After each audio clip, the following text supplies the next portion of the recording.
Agora, então, nós vamos estudar uma outra propriedade intrínseca de uma estrela, que é a temperatura. E vamos ver como é que se chegou ao conceito de como medir a temperatura de uma estrela. Os astrônomos não falam normalmente que a temperatura de uma estrela X é tal, ou a temperatura de uma estrela Y. Nós falamos em classe espectral, né? Porque foi dessa maneira que a história da astronomia aconteceu. Foram definidas classes espectrais, né? Quando começou-se a estudar espectros de uma estrela, e a primeira estrela que mostrou espectros com raias de absorção foi o Sol, né? Mas depois, com o desenvolvimento do telescópio e principalmente das placas fotográficas, aqui eu mostro uma sequência de placas fotográficas, e vocês vejam que o espectro de uma placa fotográfica registra muitas linhas em absorção, linhas escuras. São linhas de absorção, onde falta luz. Mas são características de raias atômicas. Você pode associar cada uma dessas linhas a uma transição atômica, a um átomo, a um elemento químico. E essa ideia é extremamente importante, né? Essas placas fotográficas, então, eram inspecionadas visualmente. E aí as pessoas diziam, bom, esta estrela parece com uma outra estrela, e não com uma outra estrela C, mais com A do que com C. E aí foram comparando a olho. E é por isso que esse a olho virou espectroscopia, né? Nós falamos em fotometria. Por que nós nos chamamos de espectrometria? Nós usamos também a palavra espectrometria, mas não é muito popular. O que é realmente popular é espectroscopia, porque vem de espectro, escopia, que vem de olhar, ver. Os espectros eram olhados a olho nu e classificados a olho nu. E os espectros eram colocados em caixinhas. Caixinha A, caixinha B, caixinha C, caixinha O, caixinha M, eram colocados em caixinhas. A caixinha A eram os espectros mais simples, né? A caixinha M eram espectros bem complexos. Tá certo? Então, foi se colocando e classificando as estrelas pelas letras, pelo grau de complexidade dos espectros, né? Isso, tá bom, é o que foi feito e é o que podia ser feito sem maiores conhecimentos, mas não é satisfatório. Nós queremos saber o que significam essas raias, né? Bom, a primeira coisa é que cada uma das raias está associado a um elemento químico. Então, o hidrogênio tem raias bem determinadas, o hélio, idem, o lítio, o oxigênio, o carbono, o nitrogênio. Então, quando você olha para um espectro de uma estrela, você pode dizer, essas linhas aqui são do hidrogênio. Isso prova, então, que lá tem hidrogênio. Essas outras linhas aqui são do hélio. Essas linhas são do carbono, ferro, cálcio, magnésio e óxido de titânio, que é uma molécula. Aparecem moléculas, características espectrais com bandas de absorção, não raias, e sim bandas mais largas, de moléculas, né? Bom, o que dizer destas raias espectrais? Essas raias espectrais tinham elementos químicos com um grau de ionização muito diferente. Poderia-se, então, associar o grau de ionização com a temperatura necessária para produzir Isso dava uma ideia de que temperaturas estavam envolvidas. Mas tem uma outra maneira de definir a temperatura de um espectro. Você se lembra quando nós estudamos as leis da radiação? Nós estudamos uma das leis que chamava-se Lei de Wien. E a Lei de Wien, só para recordar, diz que o comprimento de onda, onde um espectro é máximo, onde a intensidade é máxima de um corpo, é inversamente proporcional à temperatura do corpo. Para uma temperatura de T graus Kelvin, tem um máximo de comprimento de onda ocorrendo no lambda, comprimento de onda máximo de tantos nanômetros. Essa constante aqui. Se você agora inverter a equação, você pode dizer, se eu sei em que comprimento de onda ocorre o máximo de um espectro, eu posso calcular a temperatura através da lei de Wien. É trivial. Basta eu levantar o espectro e ver onde que é o máximo de intensidade e eu sei qual é a temperatura. A lei de Wien me fornece isso diretamente através de uma fórmula muito simples. Então, pode-se definir uma temperatura para cada espectro e viu-se que a temperatura derivada da lei de Wien também correspondia às transições atômicas. Isto é, elementos neutros tinham baixa temperatura, elementos ionizados tinham alta temperatura. E estrelas com moléculas eram baixíssimas temperaturas. Então, com isso, pôde-se fazer uma escala de temperaturas e percebeu-se que a temperatura mais alta não eram as estrelas A, nem as estrelas M, eram as estrelas O. A segunda caixinha mais quente era a caixinha das estrelas B. A terceira caixinha de espectros mais quente eram as estrelas A. Depois vem as F, depois vem as G. Vocês veem que não tem uma ordem alfabética. A classificação inicial não tinha lógica de temperatura nenhuma, né? Então, as G, as K, as M, tá certo? Foi, então, a sequência de temperatura que se associou àquelas... Aí vocês perguntam, mas por que não redefinir agora, então, um tipo espectral baseado em temperatura? Porque a essas alturas a tradição já estava estabelecida, né? Essa Sirius é uma estrela de tipo espectral A. Vega é uma A, e assim por diante, né? E o Sol é um tipo espectral G, né? Aqui nós temos espectros modernos, sob forma de gráfico e não sob forma de placa fotográfica, né? Então nós temos a intensidade, certo? Intensidade relativa em fluxo e aqui comprimento de onda em nanômetros, tá certo? Então aqui tem uma estrela O, vocês vejam uma estrela O é muito azul, O, B, A, F já tem um espectro plano, G, K, M. M é um espectro muito vermelho, certo? Muito frio. Então, esses são os espectros típicos destas categorias espectrais, né? E aí você se pergunta, o que mais eu posso derivar desses espectros, além da temperatura?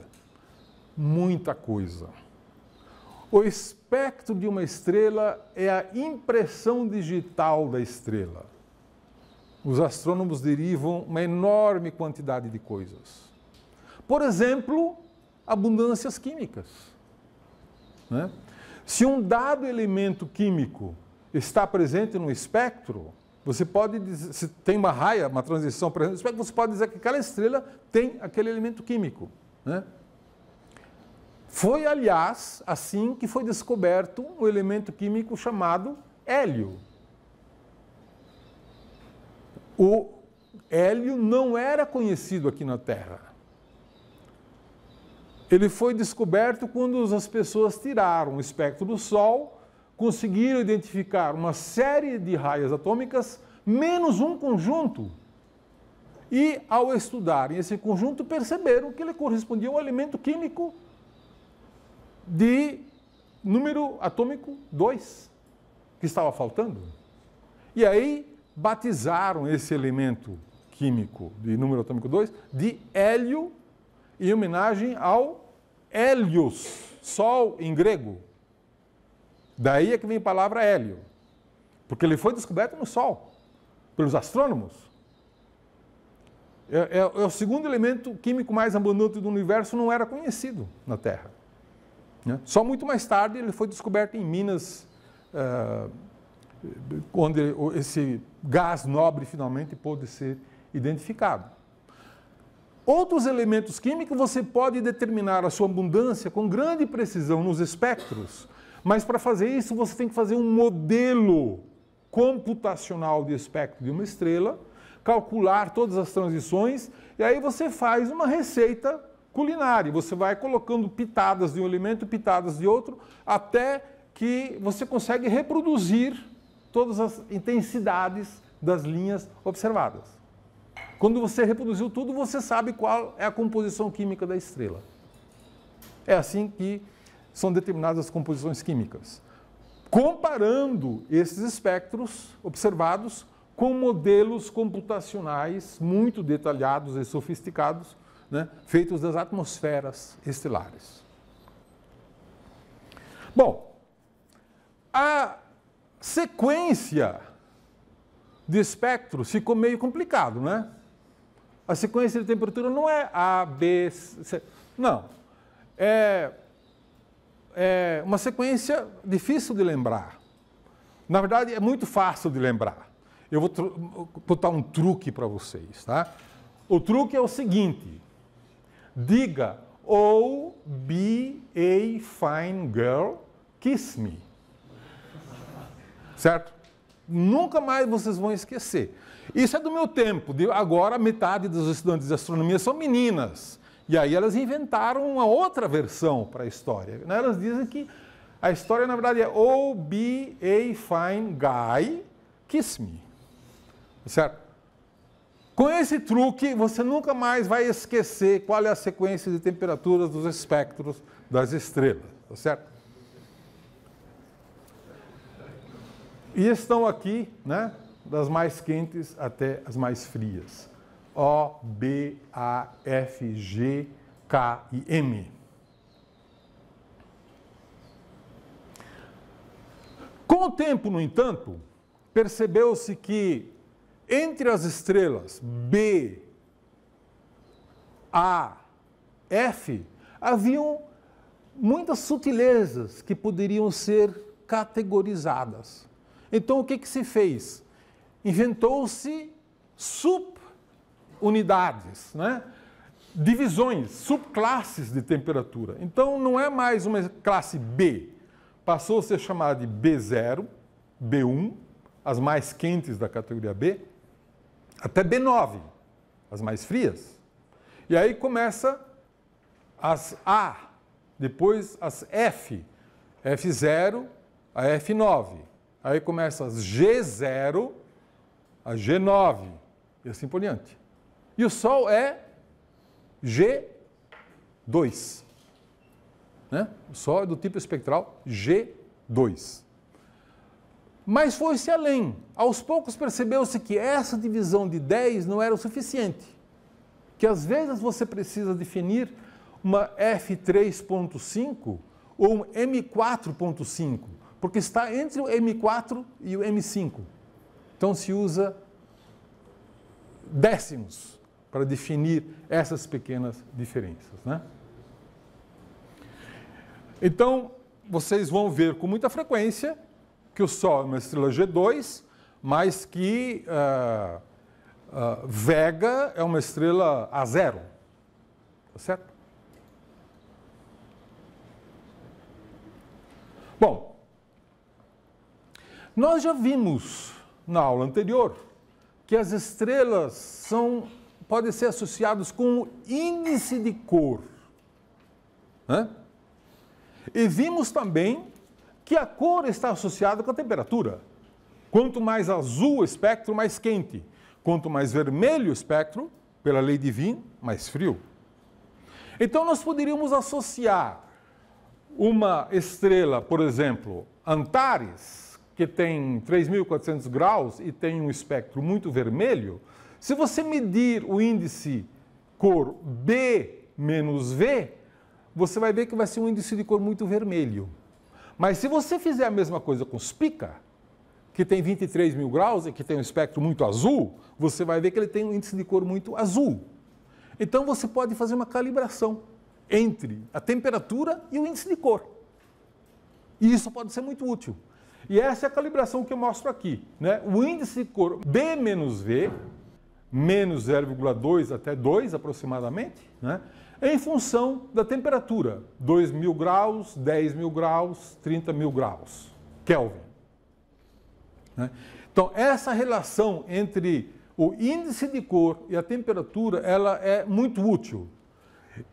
E isto mostra que agora nós temos 3 formas de medir o quanto que uma estrela é quente ou o quanto uma estrela é fria. Através da temperatura, através do tipo espectral e através do índice de cor. Tá? São 3 formas de você dizer qual é a classe de uma estrela. E que é uma propriedade intrínseca. Né? Temos agora 2 propriedades intrínsecas, né? A magnitude absoluta e a temperatura, que pode ser medida de diversas maneiras. Tá? Aqui, então, nós temos vários espectros de estrelas, onde vocês podem ver que as características espectrais variam muito de uma estrela para outra. Né? Desde uma estrela O6 até uma estrela G8. Né? Do espectro, você pode também ter uma ideia da luminosidade, do tamanho de uma estrela. Se uma estrela é muito grande ou se uma estrela é muito pequena. Isso aqui é uma sutileza um pouco mais difícil de vocês perceberem. Mas uma estrela muito grande, ela tem linhas muito estreitas. Uma estrela pequena, compacta, mais densa, tem linhas largas. Tá? Numa forma clássica, que é tipo que é o espectro tirado com placa fotográfica, né? Ou então numa forma moderna, que é um espectro de intensidade versus comprimento de onda, onde uma estrela de supergigante tem linhas bem estreitas e uma estrela menor, normal, como o Sol, tem linhas largas. Então, medindo a largura da estrela, você pode já ter uma indicação se essa estrela é muito grande ou se essa estrela é muito pequena.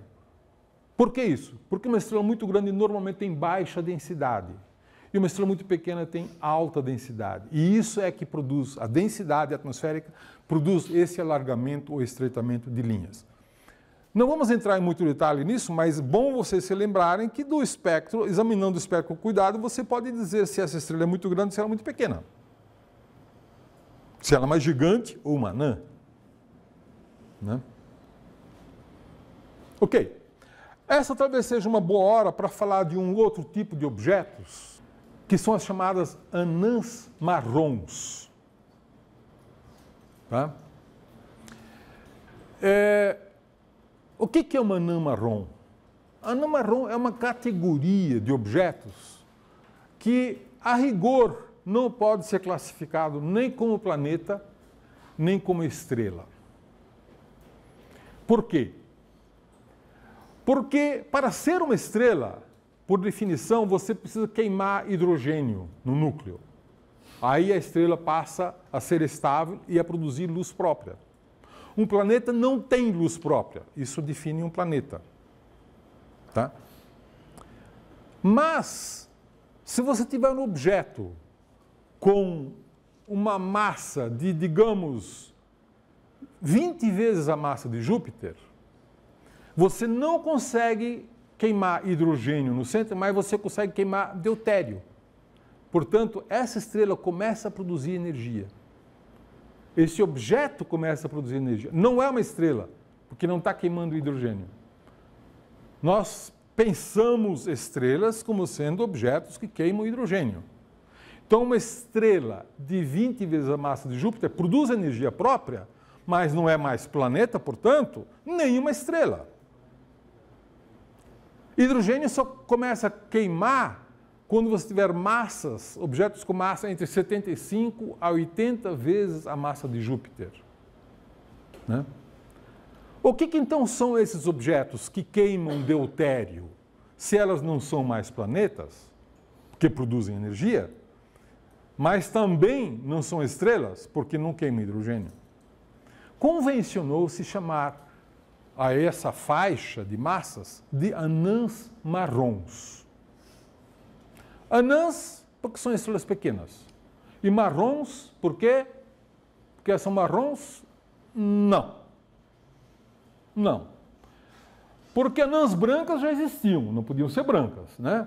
Anãs vermelhas também já existiam, não podiam ser vermelhas. A rigor, imagina-se que todas as anãs marrons emitem no infravermelho. Então o nome mais preciso deveria ser anãs infravermelhas. Alguém resolveu chamar de anã marrom e ficou por isso. Incorporamos uma tradição meio boba, mas ficou sendo chamado de anã marrom. Elas não são marrons, elas são infravermelhas. Elas só emitem luz no infravermelho. De tão frias que elas são, só no infravermelho. Não existe emissão e, portanto, não pode ser marrons. Né? Então, se vocês quiserem um truque para saber qual é a faixa das anãs marrons em termos de massa, é muito simples.